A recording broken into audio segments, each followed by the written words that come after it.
বুধবারে আমরা দেখলাম যে জুলাই আগস্টে আহত হয়েছে, প্রতিবন্ধী হয়েছেন এমন শখানেক অথবা শতাধিক আহত যোদ্ধা। ওনারা প্রতিবাদ করলেন, রাস্তা লম্বা সময় ব্লক করে রেখেছেন এবং এটার মধ্য দিয়ে তারা কিছু দাবি দেওয়া রাষ্ট্রের কাছে চেয়েছেন এবং এই দাবিগুলোর অনেকগুলো ন্যায্য, কিন্তু কয়েকটা গুরুত্বপূর্ণ বিষয় আছে, সেটা আমাদেরকে আলোচনায় আনতে হবে।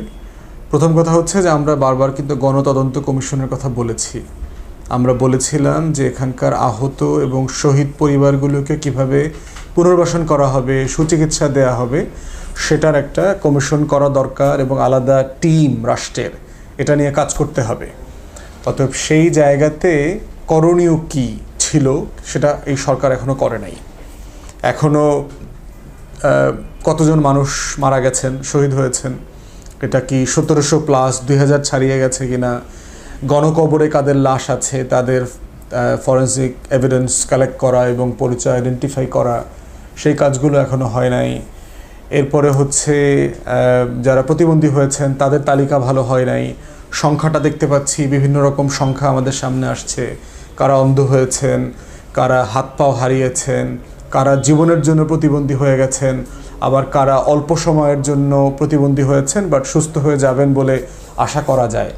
তো এই প্রত্যেকটা ক্যাটাগরির যে একটা ডিফারেন্সিয়েশন দরকার এবং এগুলো নিয়ে যে আলাদা কমিটি কাজ করা দরকার, সেগুলো আমরা দেখতে পাচ্ছি না।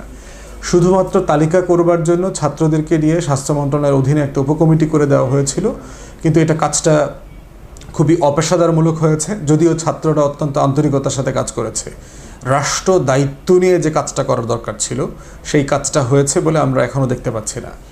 এবং একটা বড় কষ্টের জায়গা হচ্ছে এই যে হাজার হাজার আহত প্রতিবন্ধী এবং গরিব নিম্নবিত্ত পরিবারের যারা সন্তান, তারা চিকিৎসা পাচ্ছেন না। চিকিৎসা না পাওয়ার কারণে যেটা হচ্ছে, তারা যত তাড়াতাড়ি সুস্থ হয়ে যেতে পারতেন এই জিনিসটা কিন্তু ডিলে হচ্ছে। এই ডিলে হওয়াটার মধ্য দিয়ে কিন্তু ওই ব্যক্তির যেমন ভোগান্তি, কষ্ট হচ্ছে, তার পরিবারের কষ্ট হচ্ছে। উপার্জনক্ষম ব্যক্তি যদি হয়ে থাকে অথবা যুবক হয়ে থাকে, লেখাপড়া ক্ষতিগ্রস্ত হচ্ছে, আয় উপার্জন ক্ষতিগ্রস্ত হচ্ছে। তো সব মিলিয়ে পরিবার এবং ব্যক্তিদের মধ্যে হতাশা এবং মানে একটা রাগ, ক্ষোভ তৈরি হওয়াটা খুবই স্বাভাবিক একটা ব্যাপার।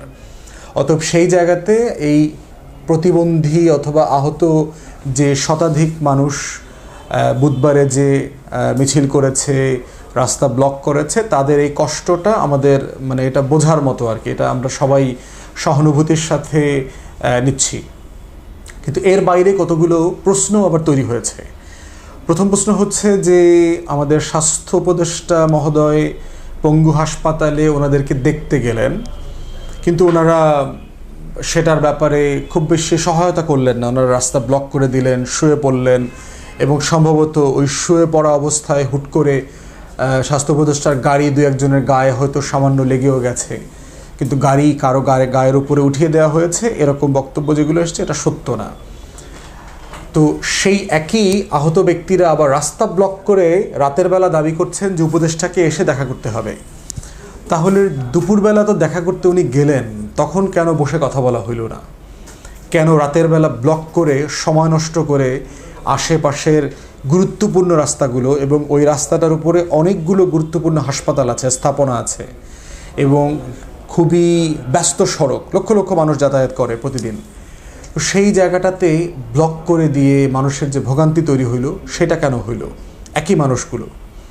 তো সেই জায়গাতে আমরা বলবো যে যারা অন্তর্বর্তীকালীন সরকার চালাচ্ছেন তাদেরকে দেখতে হবে যে আমরা অথবা যারা প্রতিবাদ করছেন তারা কি জেনুইনলি জুলাই আগস্টে আহত এবং নিহত শহীদ পরিবারের সন্তান কিনা অথবা পরিজন কিনা, এবং সেক্ষেত্রে তাদের কোথায় কোথায় গ্যাপস আছে সেগুলো এক্সপ্লোর করা না। এটা আওয়ামী ফ্যাসিবাদীদের যে লম্বা স্যাবোটাজ, এই স্যাবোটাজের অংশ হিসাবে এই ঘটনাগুলো ঘটছে, যে এরা আওয়ামী প্রতিবন্ধী লীগ, এরা আওয়ামী টোপের মধ্যে পড়েছে।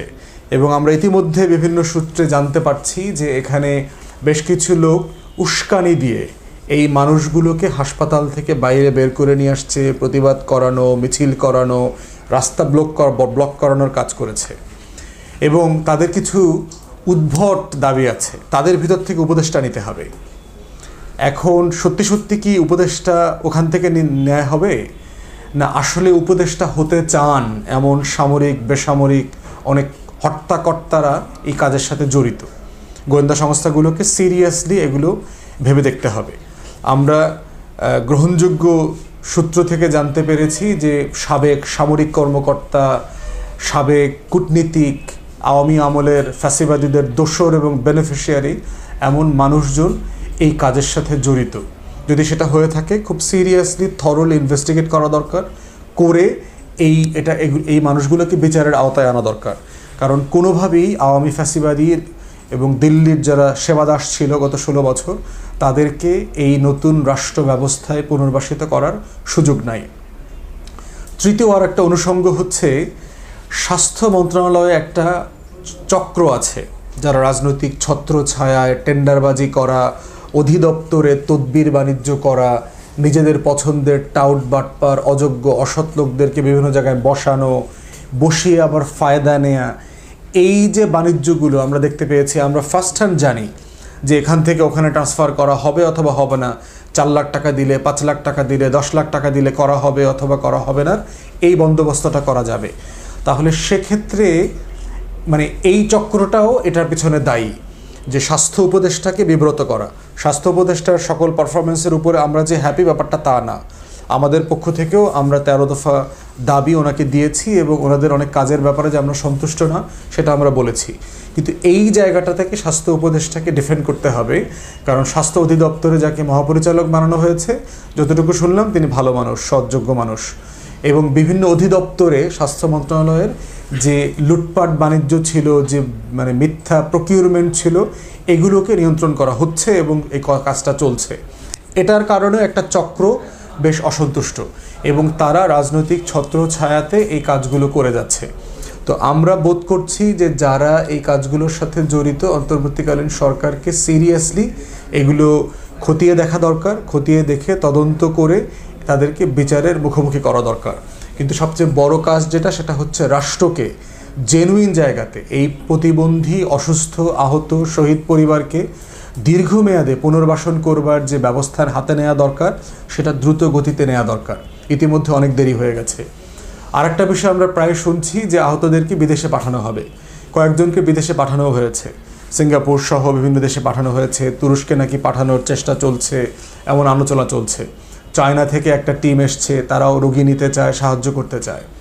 কিন্তু আমাদেরকে দেখতে হবে যে বাংলাদেশে যদি কোনো চিকিৎসা থেকে থাকে, যে রোগীকে বাহিরে পাঠালে পরে নতুন কোনো ভ্যালু অ্যাড করবে না, নতুন কোনো তার স্বাস্থ্যের উন্নতি ঘটবে না, এমন লোকদের পিছনে বিদেশে পাঠিয়ে কোটি কোটি টাকা অপচয় করবার বদলে তাকে বাংলাদেশে এবং তার পরিবারকে বাংলাদেশে পুনর্বাসিত করা, সচ্ছল করা সারা জীবনের জন্য, সেখানে এই টাকাগুলো খরচ করা বেটার, উত্তম হবে বলে আমরা বোধ করছি। কারণ যে ট্রিটমেন্টটা বাংলাদেশের বাইরে অন্য কোথাও নাই, ভ্যালু অ্যাড করবে না, শুধুমাত্র একটা সুন্দর পরিপাটি হাসপাতালে থাকবে, সেই ট্রিটমেন্টের পিছনে রাষ্ট্রের ট্যাক্স পেয়ারদের টাকা খরচ করেটা পরিবারের জন্য, আহত ব্যক্তির জন্য যেমন কোনো বেনিফিট বয়ে আনবে না, রাষ্ট্র এবং বৃহত্তর যে আন্দোলনের স্পিরিট, গণ অভ্যুত্থানের, তাকেও সাহায্য করবে না। তো সেই জায়গাগুলো আমাদের ভেবে দেখা দরকার। ওভারঅল আমরা বোধ করছি যে স্বাস্থ্য খাতকে ঢেলে সাজানো দরকার। কারণ স্বাস্থ্য খাতের যদি সেবা বাড়ে, তাহলে যেটা হবে, আহত, প্রতিবন্ধী, নিহত সব পরিবার একটা জেনুইন সেবা স্বাস্থ্য খাত থেকে পাবে। ডেঙ্গুর মৌসুম চলছে, হাজার হাজার মানুষ আহত হচ্ছে, অসুস্থ হচ্ছে, তারপরে আইসিইউতে থাকতে হচ্ছে, ব্যাপকভাবে ক্ষতিগ্রস্ত হচ্ছে এবং মারাও যাচ্ছে। কয়েক শত বাংলাদেশি নাগরিক ইতিমধ্যে এই সিজনে ডেঙ্গুতে মারা গেছে। অতএব ডেঙ্গুতে কেন মারা যাবে? প্রতি বছর মারা যাচ্ছে, ডেঙ্গুতে তো মারা যাওয়ার মতো বিষয় ছিল না। অতএব স্বাস্থ্য খাতের সেবাকে ঢেলে সাজালে, আমাদের হাসপাতালগুলোকে ঢেলে সাজাতে পারলে এই সংকট থেকে উত্তরণ হওয়া সম্ভব। আর একটা বিষয় হচ্ছে টোটাল হেলথ ম্যানেজমেন্ট দরকার। প্রযুক্তির সাহায্য নিয়ে বাংলাদেশে অনেক এক্সপার্ট আছেন যারা হাইটেক ডিজিটাল ফর্মে নাগরিকদের এবং রোগীদের তথ্য সংগ্রহ করা এবং সেবা প্রদান করবার জায়গাটা তারা তৈরি করতে পারছেন। এবং এরকম অনেকগুলো এক্সপেরিমেন্ট বিশ্বব্যাংক থেকে শুরু করে WHO-র অধীনে বাংলাদেশের বিভিন্ন এক্সপার্টরা করেছেন। স্বাস্থ্য উপদেষ্টাকে এই বিষয়গুলো ভেবে চিনতে খতিয়ে দেখে কিভাবে উদ্যোগ নিয়ে বাস্তবায়ন করা যায় সেটা দেখা দরকার। তাই সব কিছু মিলিয়ে আমরা বলছি যে গণ অভ্যুত্থানের আহত নিহত পরিবারের ব্যাপারে সিরিয়াসলি কমিটি করে তাদের আকাঙ্ক্ষাগুলো পূরণ করা সময়ের দাবি। আমরা এটাকে সমর্থন করছি এবং স্বাস্থ্য উপদেষ্টা সহ সকলকে অনুরোধ করছি, আহ্বান জানাচ্ছি, দয়া করে গাফলতি করবেন না। ধন্যবাদ।